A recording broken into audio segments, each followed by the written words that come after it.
Salut à tous, aujourd'hui je vous retrouve pour une nouvelle vidéo et comme il fait beau, j'ai eu envie de m'occuper un peu de mes plantes. Alors aujourd'hui on est mercredi, déjà hier je me suis occupée de mon jardin, je vous montre vite fait ce que ça donne. Donc déjà j'ai tondu la pelouse, donc vous pouvez voir que ça fait un sacré changement par rapport à ma dernière vidéo où je vous montrais l'état de la pelouse. Et comme vous pouvez voir, il y a des petites cosmos au milieu du jardin, donc j'ai essayé de pas les tondre, donc c'est pour ça qu'on a une petite touffe de fleurs en plein milieu. Donc déjà j'ai tondu, j'ai aussi enlevé toutes les mauvaises herbes qu'il y avait là sur la partie pavée. Il y en avait beaucoup, donc j'ai tout enlevé et j'ai passé un coup de balai un peu sur la terrasse en bois.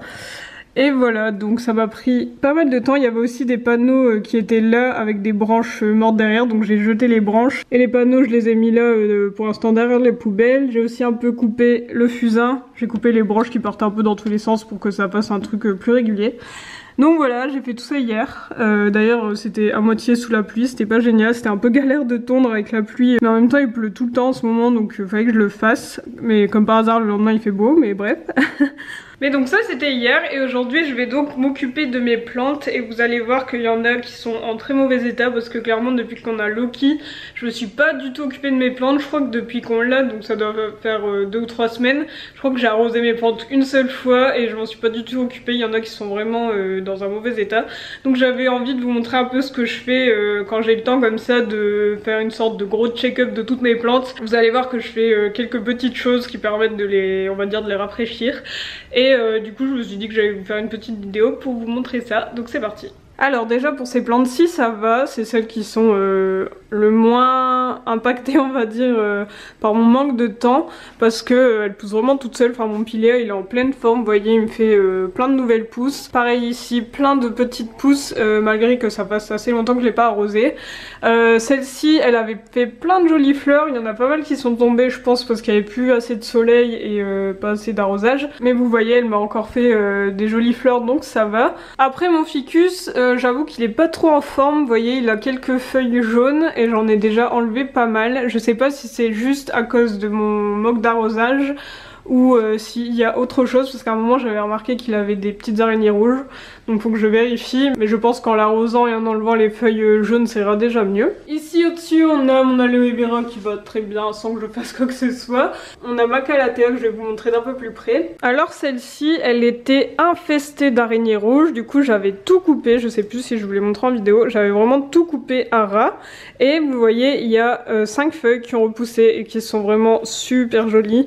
Il n'y a aucune trace d'araignée, il n'y a pas un œuf, hein, vous voyez c'est vraiment nickel, elle est vraiment en pleine forme du coup, donc ça c'est top. Mais c'est vrai que c'est pas très joli, c'est pour ça que j'ai mis ça au-dessus du frigo. Il faudrait que je la rempote et que j'arrive à enlever toutes les tiges qui sont vraiment morte, et vous voyez la terre est vraiment dans un mauvais état. Donc ça je vais pouvoir m'en occuper, je vais pouvoir la rempoter. Donc je vous montrerai juste après comment je fais ça, mais en tout cas les feuilles qu'elle a sont vraiment super jolies. Donc ça a vraiment été une bonne idée de tout couper. Ici mon pothos va très bien aussi sans que je fasse quoi que ce soit non plus. Il pousse à n'en plus finir. Je pense que quand je l'ai accroché là il devait arriver ici, il y a quand même pas mal poussé. Mon ficus ici il va bien, même si ça fait assez longtemps qu'il m'a pas fait de nouvelles pousses. Il reste dans ce même état donc ça va. Là on a cette plante qui était à la salle de bain qu'ensuite j'ai mis ici parce que pour pas que Loki la mange en fait, ce qui m'a fait 2 nouvelles pousses. Je sais pas si vous voyez, 2 trucs ici et là, sachant que ça c'est l'ancienne fleur qui avait fané que j'ai coupé. Donc en tout cas il m'a fait 2 petites pousses. Et là pareil la terre est un peu en mauvais état, enfin au niveau de la surface il y a un peu du moisi j'ai l'impression, sur le pot aussi. Donc faudrait que je rempote peut-être, on verra si je le fais. Celle-ci rien de spécial, elle se porte bien sans faire de pousses. Je pense qu'elle est pas au meilleur endroit mais j'ai plus de place pour la mettre ailleurs. Et là on a ma calathea, elle m'avait fait pas mal de pousses. Bah d'ailleurs il y en a encore ici par exemple, il y a une petite pousse.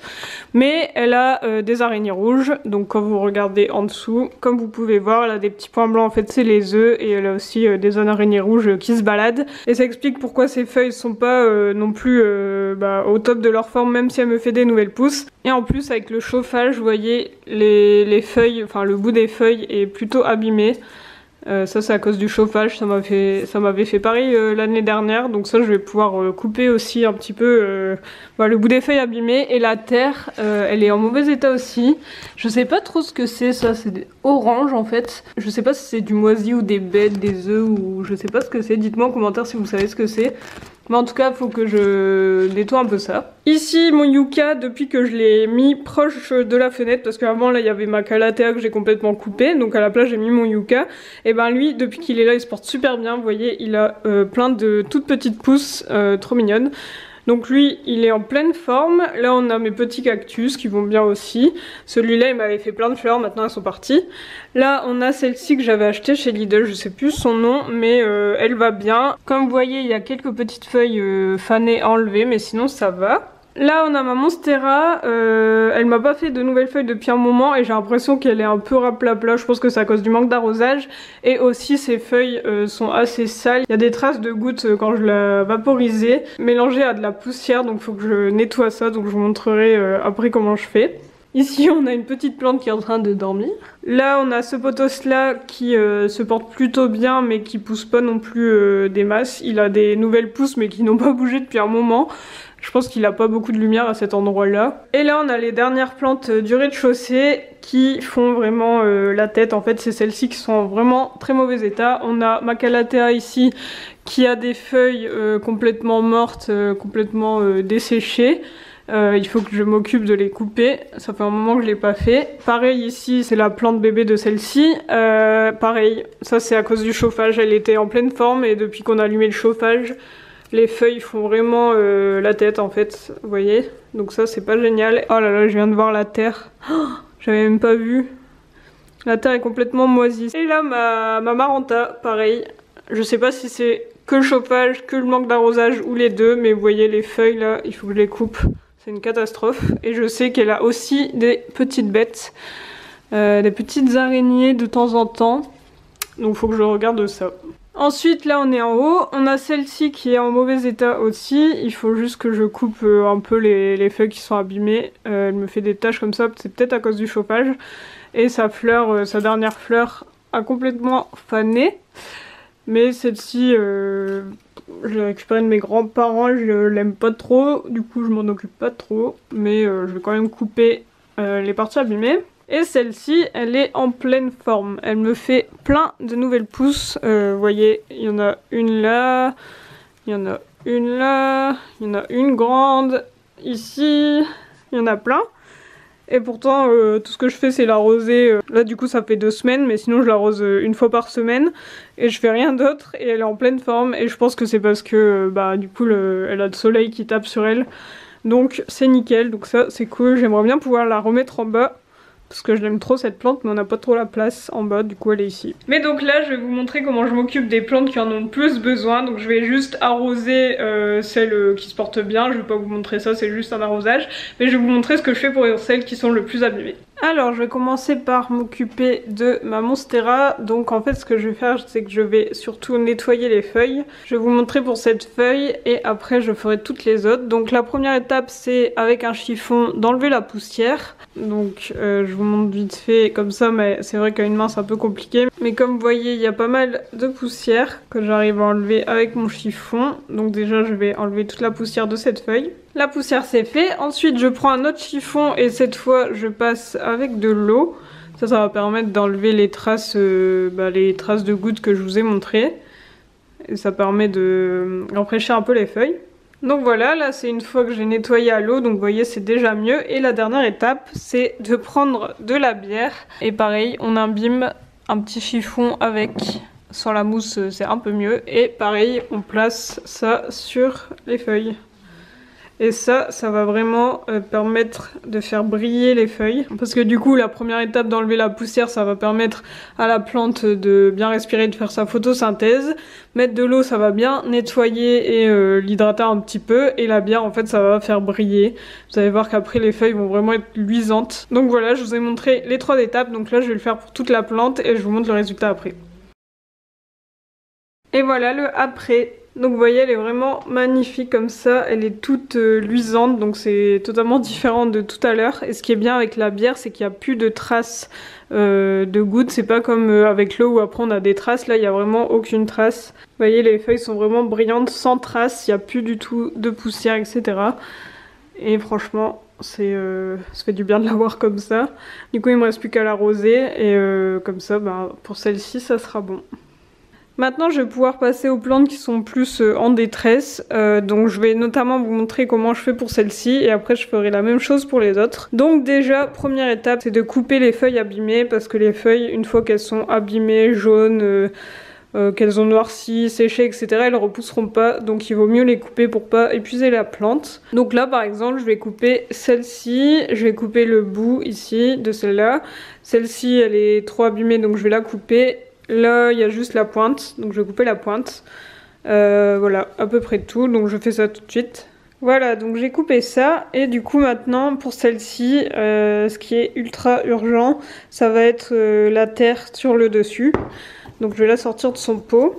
Et en fait là ce que je vais faire c'est un resurfaçage, c'est-à-dire que je vais enlever de la terre, donc je sais pas moi, peut-être 1 cm d'épaisseur. Je vais enlever toute la terre qu'il y a au-dessus et je vais remettre de la nouvelle terre, ça va permettre d'enlever tout ce que vous voyez là. Et en fait cette plante quand je la porte, je sens qu'elle est très lourde alors que ça fait 2 semaines que je l'ai pas arrosée, donc ça veut dire qu'en fait sa terre est remplie d'eau et que elle a été trop arrosée. Et en fait vous voyez, elle est dans cette partie là de mon salon, il y a juste le dôme qui est ici mais il n'y a pas vraiment de lumière directe, et du coup je pense que c'est pour ça. J'ai beau ne pas trop l'arroser, comme elle a quasi pas de lumière, en fait elle garde son eau, elle boit pas beaucoup, et c'est comme ça qu'au final on se retrouve à avoir une plante remplie d'eau avec de la terre qui moisit.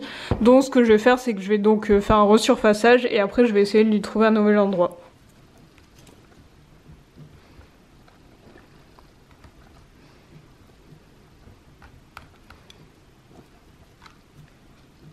Voilà, donc là j'ai enlevé la terre abîmée, donc vous voyez j'ai enlevé une petite épaisseur et en dessous la terre est en bon état, donc j'ai plus qu'à en rajouter un petit peu pour refaire une belle surface.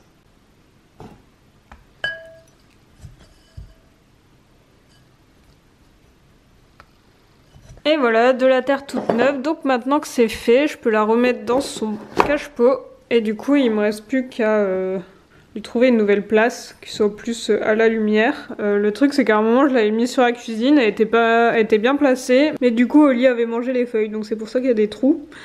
Donc c'est un peu compliqué de lui trouver une place, mais je vais trouver. Donc maintenant que celle-ci c'est bon, je vais pouvoir m'occuper de ma Maranta. Je vais couper les feuilles abîmées et faire un resurfaçage et je vous montre ce que ça donne juste après. Et voilà, donc là elle a l'air tout de suite plus en forme parce que j'ai enlevé tout ce qui était abîmé. J'ai aussi fait le resurfaçage, comme ça on a une surface bien saine. Et aussi, je l'ai pas dit, mais le fait de changer la terre en surface, ça permet d'enlever les œufs s'il y en a. Par exemple, les plantes comme ça qui vont pas bien parce qu'elles sont trop humides, qui ont de l'eau dans la terre, souvent il y a des moucherons qui sont attirés par l'humidité. Et ces moucherons, ils font des œufs sur la surface de la terre. Donc en changeant la surface, ça permet de tuer les œufs et d'éviter d'être infesté de moucherons. Et elle c'est pareil, elle avait trop d'eau, il y avait même un fond d'eau dans son cache-pot alors que ça fait 2 ou 3 semaines que je l'ai pas arrosé. Donc il faut vraiment que je lui trouve une autre place parce que là comme il y a beaucoup moins de soleil que cet été, je pense qu'elle est vraiment trop à l'ombre à cet emplacement là comme je vous le disais. Donc il faut que je trouve un nouvel endroit où la mettre. Mais en tout cas comme ça elle a déjà une meilleure tête et en plus elle a plein de nouvelles pousses quand même. Donc ça va, et d'ailleurs j'ai oublié de le préciser mais les plantes qui allaient pas bien, les 3 là, en fait elles sont juste à côté du chauffage et je pense que c'est aussi pour ça qu'elles étaient dans un mauvais état et c'est aussi pour ça que je vais essayer de leur trouver une autre place. Si vous entendez du bruit quand je parle, c'est parce qu'il y a Loki qui est en train de jouer et qui fait plein de bruit. J'ai plus trop de batterie donc je vais vous dire ce que je vais faire et je vais mettre ma caméra à charger pendant que je le fais. Donc là pareil, resurfaçage, donc je vous ai montré. Là pareil, couper les feuilles mortes et resurfaçage. Et celle-ci je vais la rempoter complètement comme je vous disais. Je vais la mettre dans un pot plus petit, là j'ai 3 pots qui sont assez petits. Et je vais essayer de récupérer que les feuilles et pas toutes les tiges mortes. Donc je mets ma caméra à charger, je vous montre le résultat juste dans 2 secondes pour vous.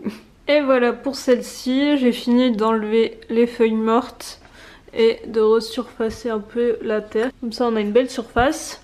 Et comme vous voyez, elle a plus beaucoup de feuilles, on a perdu pas mal, mais elle prend une place pas possible. Du coup elle est un peu chiante à placer, je sais pas trop où la mettre. Et là j'étais en train de m'occuper de ma calathea et regardez les racines. C'est un truc de fou, elle était vraiment trop à l'étroit, mais du coup ça c'était quand elle était vraiment pleine de feuilles et infestée. Elle était vraiment à l'étroit, mais là comme il reste que 4 petites feuilles, je peux la mettre dans un plus petit pot. Bon voilà ce que ça donne ma calathea. Je sais pas si j'ai bien fait parce qu'en fait quand je l'ai sortie de son pot, comme vous avez vu, il y avait plein de racines. Et je me disais ouais je vais réussir à prendre juste les feuilles qui sont comme ça, mais en fait tout était relié. Je pense que toutes les racines en fait servaient à ces feuilles. Et du coup c'était un peu compliqué, donc ce que j'ai fait c'est que j'ai pris la grosse botte de racines et en fait je l'ai coupée en bas comme ça pour pouvoir rentrer ça dans ce pot, mais je sais que c'était pas forcément une bonne idée parce que du coup maintenant elle est hyper à l'étroit, j'ai même pas pu mettre de pot en plastique à l'intérieur, j'ai mis directement dans le cache-pot parce que j'avais pas de pot plus grand. Il faudrait que je me trouve un pot beaucoup plus grand et que je la rempote à nouveau dedans parce que là je pense que du coup elle va être trop à l'étroit. Mais bon, c'est en attendant, en tout cas, en plus des 5 feuilles qu'on a là il y a 2 pousses, vous voyez, 2 rejets, on va dire. Donc ça c'est cool. Mais donc ça c'est fait pour celle-ci. Bon voilà, je voulais juste vous montrer que j'ai trouvé la nouvelle place pour les plantes qui n'étaient pas trop bien là où elles étaient. Du coup ce que j'ai fait c'est que, bon là c'était déjà comme ça, mais ici j'ai rajouté ma Maranta et ma bébé Calathea. Comme ça elles ont de la lumière et elles seront mieux que là où elles étaient à l'ombre. Donc voilà pour ce côté là, et du coup comme ici là il y avait des bocaux, je les ai mis de l'autre côté. Je les ai mis là en fait, donc c'est là où il y avait les 2 plantes. Donc j'ai mis les bocaux en bas, j'ai remonté un peu ce qu'il y avait ici. Et du coup là j'ai juste laissé cette Calathea. Parce que celle-là, elle prend tellement de place que je pouvais pas la mettre avec les autres. Et en plus elle a encore quelques petits nuisibles, des petites araignées rouges, donc j'ai pas envie qu'elle contamine les autres. Donc j'espère que ça va aller quand même, qu'elle aura quand même assez de lumière. Mais en tout cas voilà pour cette étagère là. Et ici à côté de l'entrée j'ai mis ma petite Calathea ornata. Donc je l'ai mise ici parce qu'à la base j'avais pensé à la mettre là au bord, sur le rebord de la fenêtre, mais je me suis dit qu'elle allait peut-être un peu cramer à la fois avec le soleil et surtout avec le chauffage, parce que là le chauffage il chauffe pas mal et c'est vrai que ces 3 plantes là elles ont pas de souci avec le chauffage, mais je me suis dit que si je la mettais à cet endroit là elle allait un peu souffrir, donc je l'ai mise ici, comme ça elle a de la lumière qui passe par la porte d'entrée, mais elle est quand même assez loin du chauffage. Mais le truc c'est qu'ici c'est un gros bordel, un gros carnage. J'en ai mis un peu partout par terre, il y en a plein à la table et du coup je n'ai plus du tout le courage de m'occuper de celle-ci. Du coup voilà, ça c'est la tête du... je me suis lancée dans du rempotage de plantes au milieu de mon salon, j'ai tout sali, maintenant il fait bientôt noir et j'ai la flemme de tout ranger, de tout nettoyer. À chaque fois ça me fait ça, à chaque fois je me lance dans des trucs avec mes plantes, je salis tout et après je regrette de m'être lancée là-dedans. Demain du coup il me restera à arroser mes plantes parce qu'au final dans tout ça je les ai toujours pas arrosées. Mais en tout cas voilà, là le plus gros a été fait, donc j'espère que cette petite vidéo vous a plu, que ça vous a montré peut-être des petites techniques pour entretenir ces plantes et pour les rendre toutes glowy comme je vous ai montré avec ma Monstera. En tout cas si vous voulez vous pouvez vous abonner si ce n'est pas encore fait, vous pouvez laisser un petit commentaire pour me donner votre avis et du coup on se retrouve la semaine prochaine pour une nouvelle vidéo. Salut!